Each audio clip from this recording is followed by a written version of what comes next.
All right. So last time we were here, you guys asked like, "Oh, Hero, we want to see your interview process." So I'm doing a round two right now. Right. I'm gonna be doing a round two interview with the team now, and they told me to be prepared to answer some questions and be have some questions available. So I'm gonna hit them with some fucking bangers. You feel me? I'm gonna hit them with some bangers, some polite bangers. I want to make sure that they got their toes underneath them. Make sure that they're capable, ready individuals. And as much as like I always say, like as much as this interview process is for you or them, you're interviewing these assholes too, man. You want to make sure that you know these people are just as competent as you are, and make sure that you're not walking into a toxic situation. Um, this interview, the first round interview went really well. I talked with the hiring manager first, which is kind of a weird thing because if you're talking to the hiring manager first, means that he has a lot of frontline activity going on for himself. Makes me wonder, like why come you don't have other people to handle this for you? Why don't you have other people doing this for you? So I wanted to go live real quick. We'll talk about it. I rushed here. I got on my nerd shirt still, and just have a super casual conversation with the team. It's gonna be five people. I don't know if there's gonna be any technical questions asked. I do have all of my code stuff open, and maybe I could talk intelligently about it. The question, but I think it's more so of like a vibe. It's a vibe check. Make sure we're a good fit. Make sure everyone likes how we're living and how we're doing things together and all of that. But it's neither here or there. The ultimate goal, the ultimate objective, is to make sure that we have everything lined up. So we'll start that in 8 minutes. All right, we're about to get started. I'm already in the meeting, so I'm just. You can stream, but consider muting yourself.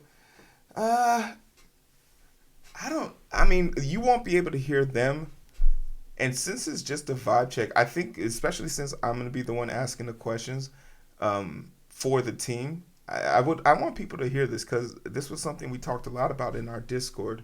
Like, what is it like to handle interviews and stuff like that, and how do you handle interview anxiety? So like I don't want to be defeatist of the purpose sort of behind this. And I know that this is around two. It's a company I feel real good with. How do you handle a business partner who is upset or being critical of our company because of the way a business transaction turned out? Do you find yourself wanting to avoid tough conversations? No, that's a great question. Thanks for that. When you're dealing with a team or you're dealing with a vendor that seems to be giving you or presenting you with difficult situations, I think you got to get down to the core issue of what they're trying to get. Because whatever that issue is, say for example, there's not quality data, data arriving on not arriving on time, or not having adequate access to that data. There's a keynote underlying issue that is making them upset. And while their aggression towards you might seem personal, we all understand that this is very much so business. And it's so important for you not to engage in a sort of personal take. This person has no beef or vendetta against me. They are out here trying to save one of their patients' lives, and they believe an inadequacy on our side or their side without them knowing is causing that delay in healthcare. And when that happens, it becomes very clear that their level of emotion and passion about the situation is actually something to be admired. For you to have the sort of goals to speak up so proficiently and so proudly about a thing that you're seeing that's not being done correctly should bring about a sense of pride, a sense of urgency for you to try and get your patients to the best quality healthcare you can. And if the data we have is the thing that's stopping them from doing that, then I could definitely understand the urgency and sort of vigor that comes with their a hostile vendor. But it's never to be taken personal. And I think certain people are built to handle those conversations. I think certain people are not necessarily okay with being uh, talked down to in a sense. But it's never personal with me. So I would have no issue handling someone who would come to me in a hostile manner, as long as their hostility is because of their passion for wanting to help a patient. No, thank you. Like I'll say it straight up. You know, I always want to work with people who I feel I could leave my mother's life in their hands, right? If I'm working with someone who doesn't strike me as a person who would take care of me if something happened, I could definitely see someone's wanting to pause, right? Yeah, for sure. Absolutely. Absolutely. No, that was a great question. How would you handle a coworker that is not pulling their weight without seeming hostile? Another great question. There's a lot of hostility questions here. Are you guys okay over there? Blink. Everyone should blink twice if everyone's safe over there. It was Zach. Are you blinking? Is Zach the reason why you guys don't blink? No, that's a great question. That's a great question. So, what is? How do I handle a coworker who seems not to be carrying their weight load? Um, Especially after the pandemic, at least in my leadership style, I noticed that there was a drastic drop in production, and it wasn't because people couldn't do their job. It wasn't because they didn't have the tools.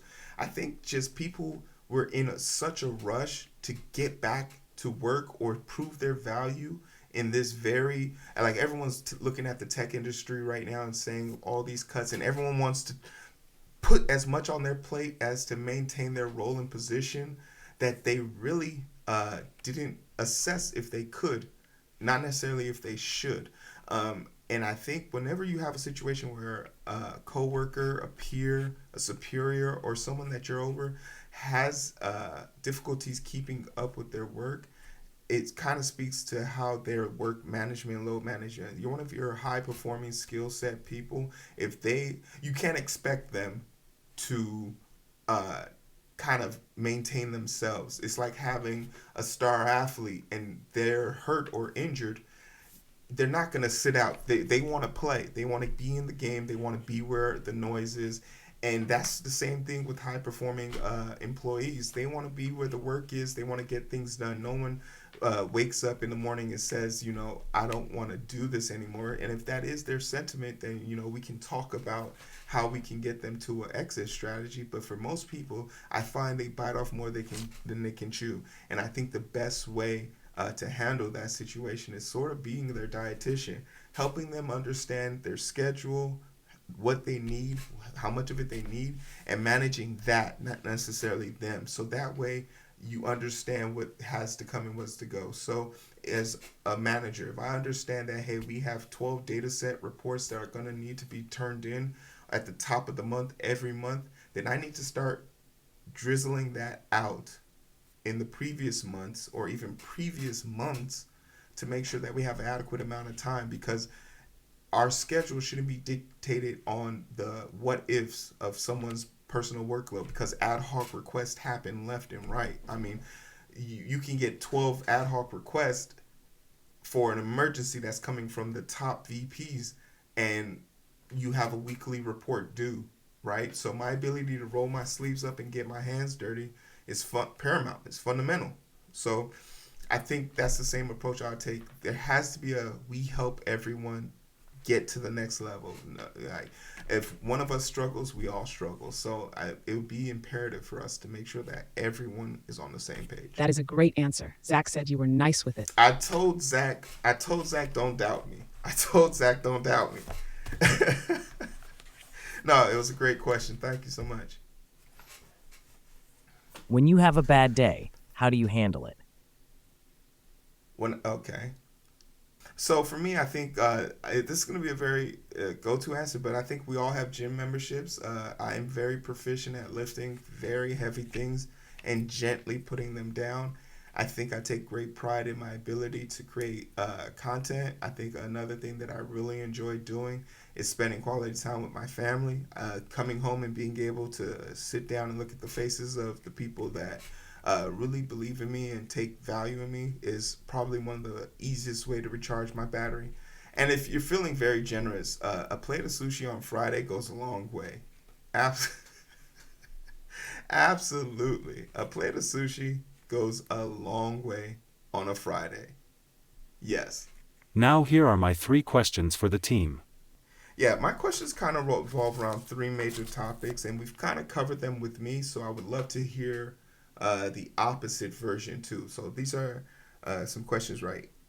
Um, so if someone walked up to you and said, "Man, Hero has been an amazing hire. I'm so happy he's on board. He was able to do blank for us within 30 days." What would that blank be?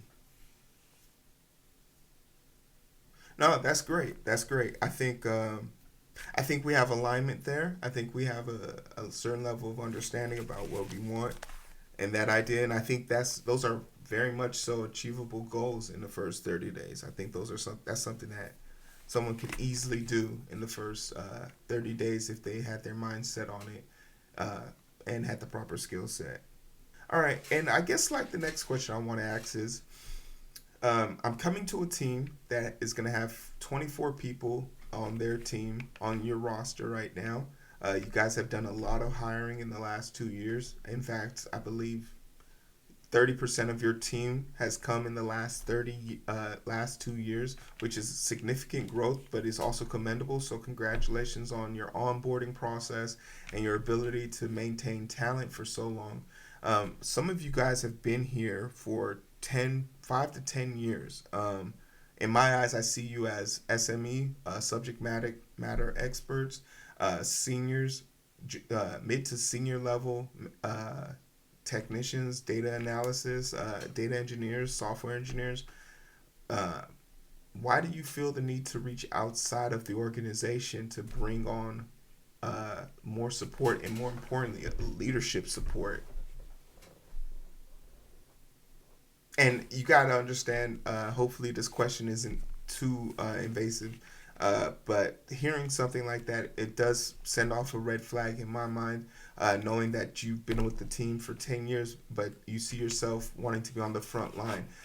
Is it that you just never had a passion for leadership, or do you feel like the leadership role wasn't something that you were developed to do here? Do you believe that you have leadership development roles or training that would make it easier for you? Because I do agree, someone who's just because you have tenure at a position doesn't mean that you are actually adequate for leadership. I am a firm believer that you need to build up actual leadership skills in order to be a leader. So you believe that you have gotten enough support to warrant someone being moved to position. You just have more of a passion for it, and I completely understand that. Some people enjoy being able to roll up their sleeve and get the work done. I think I definitely have that propensity in me. I would like to be in those late sessions, but mostly because I want to be able to say that it's important for me to understand the people's work, the work of people that I will be managing, especially from a data analytics position or a sightline. You guys are the experts. You guys will be the source of truth, and also I will be bolstering reiterating the data that you provide me, because once again, we hired you guys to do X, Y, Z.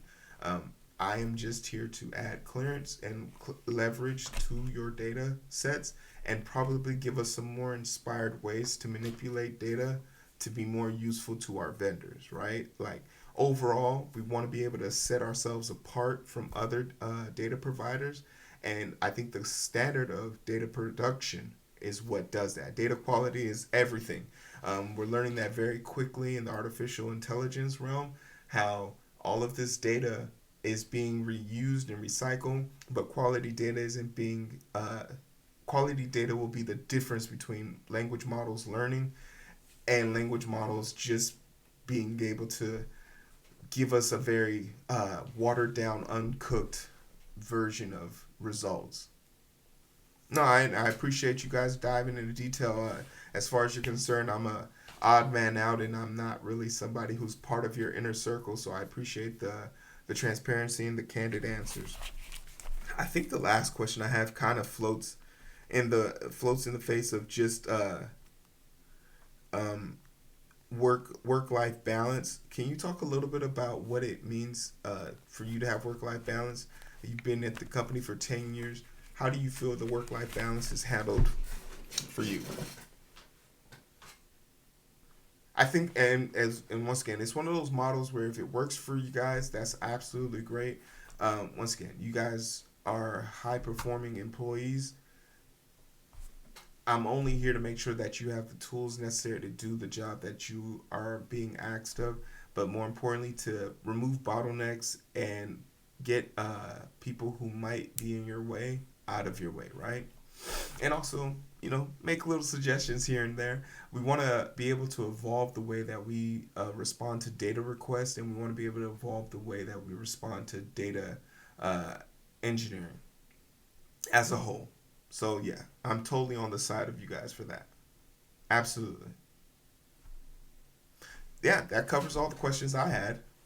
And I appreciate you guys putting thought into those questions. I know they seemed a little bit daunting and might be a little bit out of left field, but like I said, this is a process for me to get to learn about you guys as much as it is for you guys to learn about me. So that's how you do it. That's how you do it. Always get the next plans, next steps. That's how you do it. We out of here. Ugh.